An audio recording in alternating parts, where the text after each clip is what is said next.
Yes, നമ്മൾ M B രാജേഷിന്റെ വാക്കുകളാണ് കേട്ടത്. ഇപ്പോൾ വീണ്ടും പ്രശാന്ത് മാധ്യമങ്ങളെക്കാണ്, അദ്ദേഹം ഓഫീസിലെത്തിയിട്ടുണ്ട്. ഇപ്പോൾ വി കെ പ്രശാന്ത് മാധ്യമങ്ങളെ കാണും വീണ്ടും.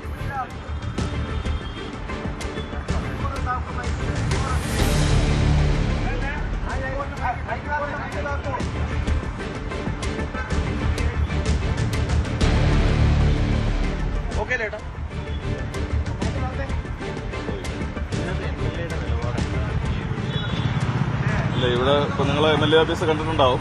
ഇപ്പോൾ കഴിഞ്ഞ 7 വർഷമായിട്ട് ഇവിടെയാണ് പ്രവർത്തിക്കുന്നത്. ഇവിടെ തന്നെയാണ് കൌൺസിലർമാരുടെ ഓഫീസുള്ളത്. ഈ കൌൺസിലറുടെ ഓഫീസ് നേരത്തെ LDFന്റെ കൌൺസിലറായിരുന്ന ശ്രീമതി ബിന്ദു 5 വർഷം ഉപയോഗിച്ചതാണ്. അത് കഴിഞ്ഞ് BJPയുടെ തന്നെ കൌൺസിലർ ശ്രീ മധുസൂദനൻ നായർ, അദ്ദേഹം ഉപയോഗിച്ചതാണ്. അദ്ദേഹത്തിന്റെ തന്നെ ഒരു ലേഡി സ്റ്റാഫ് ഇവിടെ വാർഡ് കമ്മിറ്റി ഓഫീസ് സെക്രട്ടറി ആയിട്ട് ഇവിടെ ഉണ്ടായിരുന്നു. ആ സമയത്തെല്ലാം ഇത് സുഗമമായി നടക്കുകയാണ്. അപ്പൊ ഇപ്പൊ മാത്രം എന്താണ് ഇത് ഒഴിഞ്ഞു കൊടുക്കണമെന്ന് പറയുന്നതിന്റെ ഒരു സാങ്കത്യം? അപ്പൊ ഇവിടെ നൂറുകണക്കിന് ആളുകൾ ദിനം പ്രതി വന്നു പോകുന്ന, ജനങ്ങൾക്ക് വരാനും പോകാനും പറ്റിയ സൗകര്യമുള്ള ഒരു സ്ഥലമാണ്. ഇവിടെ ഒരു കൌൺസിലർ ഓഫീസ് പ്രവർത്തിക്കാനുള്ള എല്ലാ സാഹചര്യവും ഇവിടെ ഒരുക്കിയിട്ടുണ്ട്. 2 ഗേറ്റുകളുണ്ട്, എല്ലാ സംവിധാനവും ഉണ്ട്.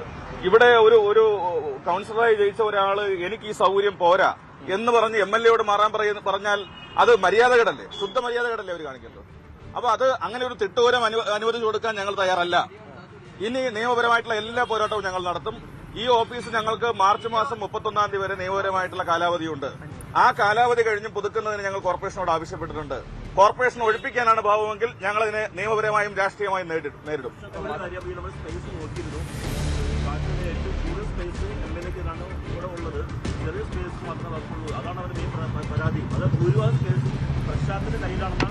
ഞാൻ ചോദിക്കട്ടെ, MLAയെക്കാട്ടി മുകളിലാണോ ഒരു വാർഡ് കൌൺസിലർ?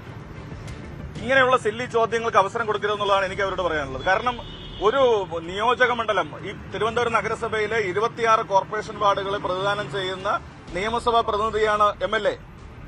ഒരു ചെറിയ വാർഡിന്റെ പ്രതിനിധിയായിരിക്കുന്ന അവര് ഇന്നലെ വന്ന് അവര് മുൻ മേയറായിരിക്കുന്ന അല്ലെങ്കിൽ നിലവിൽ MLA ആയിരിക്കുന്ന ഒരാളെ ഈ നിലയിൽ അവഹേളിക്കുന്ന പ്രസ്താവനകൾ നടത്തുന്നത് ശരിയാണോ? അതുപോലെ അവർ പറയുന്നത് അവരുടെ അലമാരി എല്ലാം വെച്ചിരിക്കുന്നത് ടോയ്ലറ്റിന്റെ അകത്താണ്. ഇപ്പൊ ഞങ്ങൾ പോയി കണ്ടു, ടോയ്ലറ്റിന്റെ അകത്ത്. അപ്പൊ അത്രയും പോലും സ്ഥലപരിധി ഇല്ലെന്നാണ് മുൻ കൌൺസിലർ ഉൾപ്പെടെ പറയുന്നത്. അല്ല, അവര് അലമാര കൊണ്ട് ഒന്ന് ടോയ്ലറ്റ് വെച്ച് ഞാൻ എന്ത് ചെയ്യാൻ പറ്റും?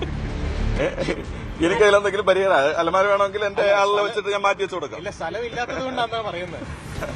അല്ല, എനിക്ക് തന്നെ മറുപടിയില്ല. കാരണം അത് അവരുടെ ഓഫീസ് നേരത്തെ ഉപയോഗിച്ചിരുന്നവര് അതിന്റെ ഒന്നും ആവശ്യമില്ലാത്തതുകൊണ്ട് അങ്ങോട്ട് കയറ്റി വെച്ചതായിരിക്കാം. അല്ലാതെ എന്തായാലും മറുപടി പറയാൻ വേണ്ടി കഴിയും. ഇപ്പൊ നേരത്തെ ഇരുന്ന കൌൺസിലർ 1-2 മണിക്കൂറായിരിക്കും അദ്ദേഹം അവിടെ ഉപയോഗിക്കുക. പിന്നെ അദ്ദേഹം പൂർണ്ണമായിട്ടും കോർപ്പറേഷനുമായി ബന്ധപ്പെട്ടാണ് നിൽക്കുക. അതിനപ്പുറത്തേക്കുള്ള എന്ത് ജോലിയാണ് ഒരു വാർഡ് കൌൺസിലർ ആയിരിക്കുന്ന ആൾക്ക് ഈ മേയറാവാത്തതിന്റെ നിരാശ ഈ നിലയിലൊക്കെ കാണിക്കേണ്ട കാര്യമുണ്ടോ? BJP അറിഞ്ഞിട്ടില്ല എന്നാണ്.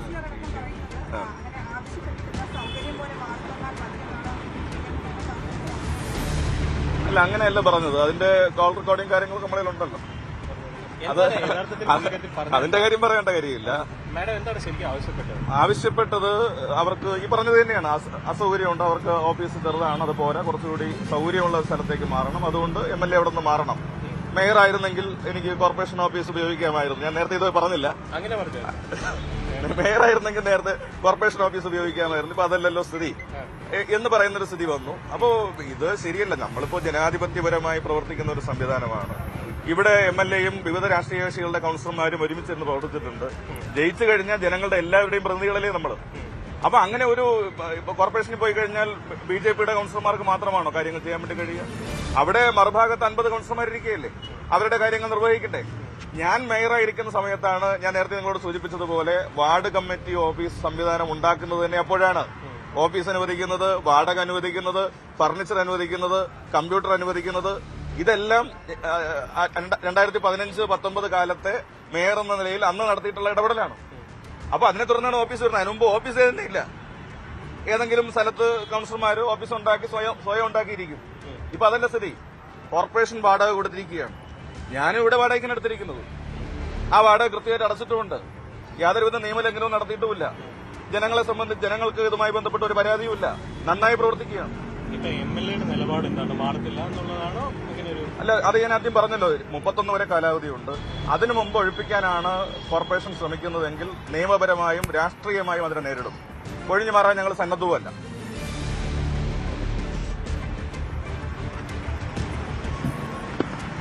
വിഷയം കൂടുതൽ ഗൗരവമാവുകയാണ്. അതിൽ പ്രശാന്ത് കൃത്യമായ രാഷ്ട്രീയമാണ് ആരോപിക്കുന്നത്. ശ്രീലേഖ കൃത്യമായി മാറിക്കൊടുക്കണമെന്ന നിലപാട് തന്നെ എടുത്തു. കൗൺസിലറും MLAയും തമ്മിലുള്ള തർക്കം കൂടിയായി ഇത് മാറുകയാണ്. കാരണം കൗൺസിലർ MLA ഓഫീസ് മാറ്റാൻ ശ്രമിക്കുമ്പോൾ അതിലെന്ത് നീതി ഇല്ലായ്മ അതാണ് ചൂണ്ടിക്കാണിക്കപ്പെടുന്ന കാര്യം. കാരണം മേയർ സ്ഥാനം കിട്ടാത്തതിലുള്ള പരാതി അല്ലെങ്കിൽ അതിൻ്റെ ബുദ്ധിമുട്ടിപ്പോൾ അവർ ഈ തരത്തിൽ തീർക്കുന്നു എന്നതൊക്കെയാണ് അവർക്കെതിരെ വരുന്ന ആക്ഷേപം. എന്തായാലും ഇതിലിനി ഈ കേസിൽ നിർണായകമാവുന്നത്, ഈ തർക്കത്തിൽ നിർണായകമാവുന്നത് BJP ഈ തർക്കത്തിൽ ഏറ്റെടുക്കുമോ, അവർ ഇടപെടുമോ എന്ന ചോദ്യമാണ്. BJP നേതൃത്വം അതിനപ്പുറം ശ്രീലേഖയുടെ മാത്രം ഒരാവശ്യമായി ഇത് ഒതുക്കപ്പെടുമോ എന്ന പ്രധാനപ്പെട്ട കാര്യമാണ്. ഇത് BJP ഏറ്റെടുത്താൽ ഈ തർക്കത്തിൻ്റെ വ്യാപ്തി വളരെ വലുതാണ്. കാരണം അത് വലിയ തർക്കത്തിലേക്ക് നീങ്ങുമ്പോൾ അതൊരു തുടക്കമായിരിക്കും. തിരുവനന്തപുരം നഗരത്തിൽ കോർപ്പറേഷനും സർക്കാരും തമ്മിലുള്ള ഏറ്റുമുട്ടലിന് വഴിവെക്കും എന്നതുകൂടിയാണ് ഇതിൽ സൂചിപ്പിക്കപ്പെടുന്നത്. അങ്ങനെയെങ്കിൽ ഇതിനെ മുൻനിർത്തിയുള്ള രാഷ്ട്രീയ നീക്കമുണ്ടാകും. ആ രാഷ്ട്രീയ നീക്കത്തിൻ്റെ സാഹചര്യമാണ് നമ്മൾ നേരത്തെ സൂചിപ്പിച്ചത്. അത് വരാനിരിക്കുന്ന നിയമസഭാ തെരഞ്ഞെടുപ്പിലെ വട്ടിയൂർക്കാവിലെ ഒരു നീക്കം കൂടിയാണ്. ഒരുപക്ഷേ ഈ നീക്കത്തിൽ അങ്ങനെ ഒരു സാധ്യത CPM മുന്നിൽ കണ്ടിട്ടുണ്ട്. അതാണ് ഈ MLA അടക്കമുള്ളവരുടെ വാക്കുകളിലെ പ്രകടനം. തുടക്കത്തിൽ ശ്രദ്ധിക്കുക, രാവിലെ പറഞ്ഞതുപോലെയല്ല MLA VK പ്രശാന്ത് ഇപ്പോൾ നിലപാട് ഒന്നുകൂടി ശക്തമാക്കുകയാണ്. രാഷ്ട്രീയപരമായും ഞങ്ങൾ നേരിടും, എന്തായാലും ഒഴിഞ്ഞു കൊടുക്കില്ല. ഈ നിലപാടുകൾ ഒന്നുകൂടെ ശക്തിപ്പെടുത്തുകയാണ്. അതൊരു തീരുമാനത്തിൻ്റെ ഭാഗം കൂടിയാവാം. അങ്ങനെയെങ്കിൽ ഈ തർക്കത്തിൽ ശ്രീലേഖയ്ക്കൊപ്പം BJP കൂടി ചേർന്നാൽ ഇതിൽ വിഷയം കൂടുതൽ ഗൗരവമാകും എന്നതാണ് സാഹചര്യം. ആർ ശ്രീലേഖയുടെ പ്രതികരണമാണ് നമുക്കിനി അറിയേണ്ടത്.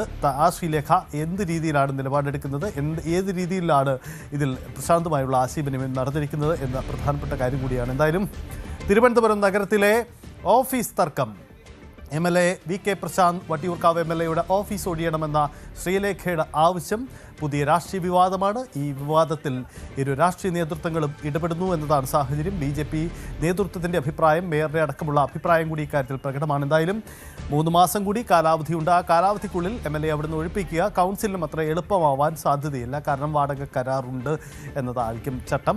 എന്തായാലും ഇതൊരു പുതിയ രാഷ്ട്രീയ വിഷയമാണ്. തലസ്ഥാനത്ത് അതിൽ എന്ത് സംഭവിക്കുമെന്നതും പ്രധാനപ്പെട്ടതാണ്. മുൻ മന്ത്രിയും ഒപ്പം കഴക്കൂട്ടം MLA കടകംപള്ളി സുരേന്ദ്രൻ്റെ വാക്കുകൾ കൂടി നമുക്ക് കേൾക്കാം. ഈ വിവാദം രാഷ്ട്രീയമാവുകയാണ്, ഇടതുപക്ഷം ഏറ്റെടുക്കുകയാണ്. കടകംപള്ളി സുരേന്ദ്രൻ്റെ വാക്കുകൾ.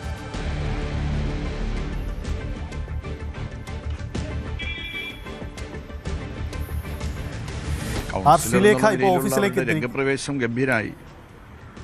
ഔദ്യോഗിക ജീവിതത്തിലുടനീളം അവർ പുലർത്തിയിരുന്ന തികഞ്ഞ മനുഷ്യവിരുദ്ധ ജനവിരുദ്ധമായിട്ടുള്ള നിലപാടിൻ്റെ ഒരു തുടർച്ചയായിട്ട് മാത്രം ഇതിനെ കണ്ടാൽ മതി. ശാസ്തമംഗലത്തെ ജനങ്ങൾക്ക് തെറ്റുപറ്റിയെന്ന് ഇപ്പം തന്നെ ശാസ്തമംഗലത്തുകാർക്ക് ബോധ്യപ്പെട്ടിട്ടുണ്ടാകും. കഴിയുന്നത്ര വേഗതയിൽ തന്നെ അവരാ തെറ്റ് തിരുത്തുമെന്ന ജനങ്ങൾ തെറ്റ് തിരുത്തുമെന്ന എൻ്റെ വിശ്വാസം. ഇത്രയേറെ അഹങ്കാരം ആർക്കും പാടില്ല, ഒരുത്തർക്കും പാടില്ല. അവരൊരു ജനപ്രതിനിധിയാണെന്നുള്ള കാര്യം പോലും വിസ്മരിച്ചു പോയി. 7 വർഷമായിട്ട് ആ മണ്ഡലത്തിൻ്റെ MLA